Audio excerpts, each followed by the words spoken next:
Hi, നിങ്ങളുടെ കുഞ്ഞിന് വേണ്ടിയിട്ട് ഒരു പ്രീ സ്കൂൾ അന്വേഷിക്കുന്ന തിരക്കിലാണോ? എന്നാൽ ഞാൻ കുറച്ച് കാര്യങ്ങൾ പറയാം, ശ്രദ്ധിക്കേണ്ട കുറച്ച് കാര്യങ്ങൾ.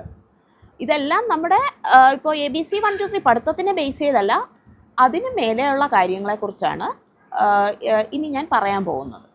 ഫസ്റ്റ് വൺ, പ്രീ സ്കൂൾ സെറ്റപ്പിലോട്ട് വരുമ്പോൾ നമ്മുടെ വീട് കഴിഞ്ഞാൽ, അതായത് പാരൻസ് ഗ്രാൻഡ് പാരൻസ് കഴിഞ്ഞാൽ അടുത്ത് വരുന്ന സേഫായിട്ടുള്ള സ്പേസാണ് അവിടെയുള്ള സേഫായിട്ടുള്ള അഡൽട്ട്സ്.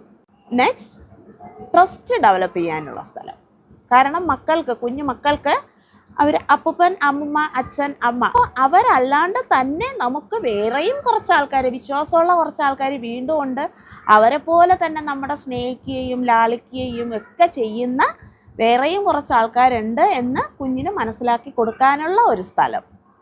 സെക്കൻഡ് വൺ, നമ്മുടെ കുഞ്ഞിനെ, അതായത് അമ്മയുടെ അടുത്ത് നിന്ന് അതേപോലെ കെയർ കിട്ടുന്ന അടുത്ത അമ്മമാരുടെ അടുത്തേക്ക് വിടാൻ പറ്റുന്ന സ്ഥലം നോക്കി ചൂസ് ചെയ്യുക. സേഫായിട്ടുള്ള കരങ്ങളിൽ നമ്മുടെ കുഞ്ഞുങ്ങളെ ഏൽപ്പിക്കാൻ ശ്രദ്ധിക്കുക. മൂന്നാമത്തെ കാര്യം, വീട്ടിൽ നമ്മുടെ പാരൻസ് ഉണ്ട്, ഗ്രാൻഡ് പാരൻസ് ഉണ്ട്. അവരുടെ മാത്രം കണ്ട് അവരുടെ കൊഞ്ചിക്കലും അവരുടെ ആ ഒരു സ്നേഹവും കണ്ട് മാത്രം വളരുന്ന മക്കളാണ്. അവർ വീടിന് പുറത്തേക്ക് വേറൊരു സ്ഥലത്തേക്ക് വേറെ കുറച്ച് ആൾക്കാരുടെ കയ്യിലേക്ക് വരുമ്പോൾ അവിടെയുള്ള കാര്യങ്ങളൊക്കെ അവർ പഠിക്കുക. അവിടെ കുറച്ച് അതുപോലുള്ള കുട്ടികളുണ്ടാകും. അവരുടെ കളി, ചിരി, ഇമോഷൻസ് ഒക്കെ ഡെവലപ്പ് ആവാനുള്ള ഒരു സ്പേസാണ്. The last one is consistency. ഒരു പ്രീ സ്കൂളിന് നല്ലൊരു സ്ട്രക്ചർ ഉണ്ടാവും.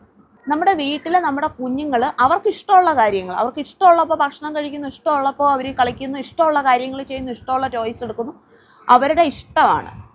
നമ്മൾ തന്നെ അതിനങ്ങ് സാധിച്ചു കൊടുക്കുകയും ചെയ്യും. പക്ഷെ ഒരു പ്രീ സ്കൂൾ സെറ്റപ്പിലോട്ട് വരുമ്പോൾ അവർക്ക് അവിടെ എല്ലാത്തിനും ഒരു ഓർഡർ ആവുന്നു. അവർക്ക് ഭക്ഷണം കഴിക്കുന്ന കാര്യമായാലും ഇപ്പോൾ ടോയ്സ് ഷെയർ ചെയ്യുന്ന കാര്യത്തിലായാൽ പോലും അവർക്കൊരു ഓർഡർ വരുന്നു. ഓടി നടന്ന് ഭക്ഷണം കഴിക്കരുത്, ഒരിടത്ത് ഇരുന്ന് കഴിക്കണം, അങ്ങനെയുള്ള കാര്യങ്ങളൊക്കെ വരുന്നു.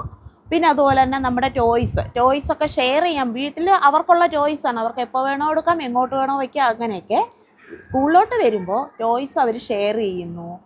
അത് എടുത്തടത്ത് തന്നെ കൊണ്ട് വെച്ചിട്ട് അവർ വീണ്ടും എടുക്കുന്നു. അങ്ങനെ കുറേ കാര്യങ്ങൾ അവർ സ്ട്രക്ചേർഡായിട്ട് മനസ്സിലാക്കി വെക്കുന്നു. കാര്യങ്ങൾ ചൂസ് ചെയ്യുന്ന കാര്യം ശ്രദ്ധിക്കുക.